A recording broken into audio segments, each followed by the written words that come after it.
Hello everyone, welcome back to my channel. So 10th క్లాస్కి సంబంధించిన హిస్టరీలో సెకండ్ లెసన్ అయినటువంటి భారతదేశంలో జాతీయవాదం ఈ టాపిక్కి రిలేటెడ్గా 20 క్వశ్చన్స్ అయితే ప్రీవియస్ వీడియోలో మీరు చూసింటారండి. అండ్ ఈరోజు వచ్చేసి రిమైనింగ్ కొన్ని క్వశ్చన్స్ అయితే ఉన్నాయి. సో వాటిని అయితే మనం నేర్చుకుందాము. వీడియోని స్కిప్ చేయకండి, చిన్న వీడియో అండ్ కొన్ని బిట్స్ మాత్రమే ఉన్నాయి, కవర్ చేసేద్దాం అక్కడికి టాపిక్ అనేది. చాలామంది GK and current affairs videos పెడుతున్నా కూడా చూడట్లేదండి. ప్రజెంట్ ఎలా ఉన్నారంటే నోటిఫికేషన్ వచ్చిన తర్వాత ప్రిపేర్ అవుదాంలే అనే వాళ్ళు చాలామంది ఉన్నారండి. మీకు దయచేసి చెప్తున్నాను, ఎందుకంటే అప్కమింగ్లో మనకు నోటిఫికేషన్ వస్తుంది, అందులో డౌట్ లేదు. వాళ్ళు 45 డేస్ ఇస్తే సిలబస్ అనేది ఎప్పుడు కవర్ చేస్తారు ఒకసారి మీరే థింక్ చేయండి. టైం ఉంది, టైంని సద్వినియోగపరచుకోవాలి. జీకే అండ్ కరెంట్ అఫైర్స్ ఎవరైనా యూట్యూబ్లో వీడియోస్ చేయడం ద్వారా కానీ మీరే సెర్చ్ చేసి గూగుల్లో కానీ ఇలా చూడండి, మీకే యూజ్ అవుతుంది కదా. మంత్లీ మనకు కరెంట్ అఫైర్స్ ఉంటాయి, జీకేకి సంబంధించిన క్వశ్చన్స్ ఉంటాయి.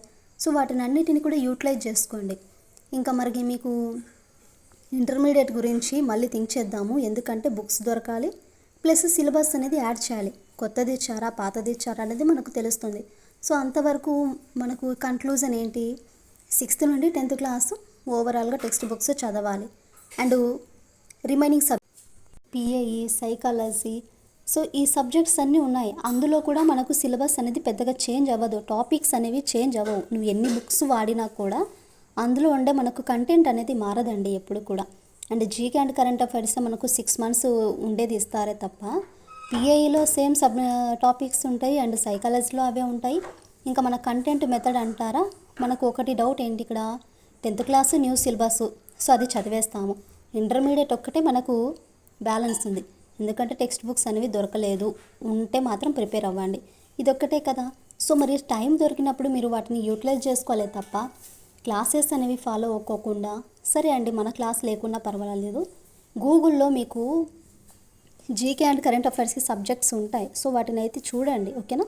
నోటిఫికేషన్కి వచ్చినాక హరిబరిగా చదవడం కంటే సమయం దొరికినప్పుడు మన సిలబస్ అంతా మ్యాక్సిమం కవర్ చేసేయండి.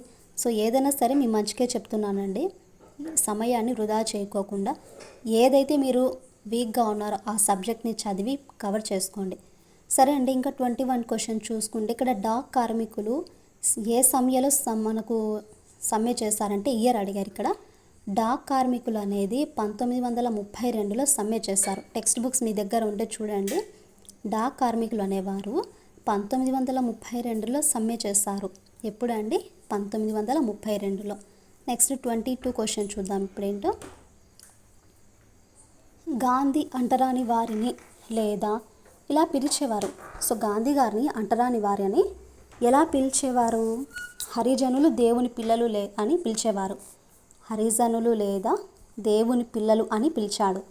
అంటరాని వారిని ఎలా పిలిచారు ఇక్కడ, హరిజనులు దేవుని పిల్లలు అనేసి పిలిచారు. నెక్స్ట్ క్వశ్చన్ చూడండి, అణగారిన తరగతులు తర్వాత ఏ దానికి అంటే కులాలు ఉంటాయి కదా, సో ఏ దానిగా మనకు పిలువబడ్డాయి అంటే షెడ్యూల్డ్ కులాలు. అణగారిన తరగతుల తర్వాత షెడ్యూల్డ్ కులాలుగా పిలువబడ్డాయి. అణగారిన తరగతులు ఉంటాయి కదా, సో వాటిని షెడ్యూల్డ్ కులాలుగా పిలువబడ్డాయి, షెడ్యూల్డ్ కులాలుగా పిలువబడ్డాయి. Next 24th question, Vande Mataram శ్లోకం నవలలో చేర్చబడింది. వందే మాతరం శ్లోకం అనేది ఏ నవలలో మనకు చేర్చబడిందంటే ఆనందమఠము. ఆనందమఠం అనే శ్లోకం అనేది నవలలో చేర్చబడింది. వందే మాతర శ్లోకము నవలలో చేర్చబడింది, అదేంటి, ఆనందమఠము, ఆనందమఠము. సో నెక్స్ట్ 25th క్వశ్చన్, తమిళ జానపద కథల భారీ 4 సంపుటాల సేకరణ అంటే, తమిళ జానపద కథల భారీ 4 సంపుటాల సేకరణ ఏంటంటే దక్షిణ భారతదేశ జానపద కథలు. ఇవన్నీ కూడా తమిళ జానపద కథల యొక్క సంపుటాల సేకరణ. దక్షిణ భారతదేశ జానపద కథలు, దక్షిణ భారతదేశ జానపద కథలు. Next question, the folklore of southern ఇండియాను ప్రచురించిన వారు. ద ఫ్లోకర్ ఆఫ్ సదరన్ ఇండియాను ప్రచురించారు. ఎవరు మనకు ప్రచురించారంటే నటేష శాస్త్రి అనే ఆయన ద ఫ్లోకర్ ఆఫ్ సదరన్ ఇండియాను ప్రచురించారు. ద ఫ్లోకర్ ఆఫ్ సదరన్ ఇండియాను ప్రచురించారు.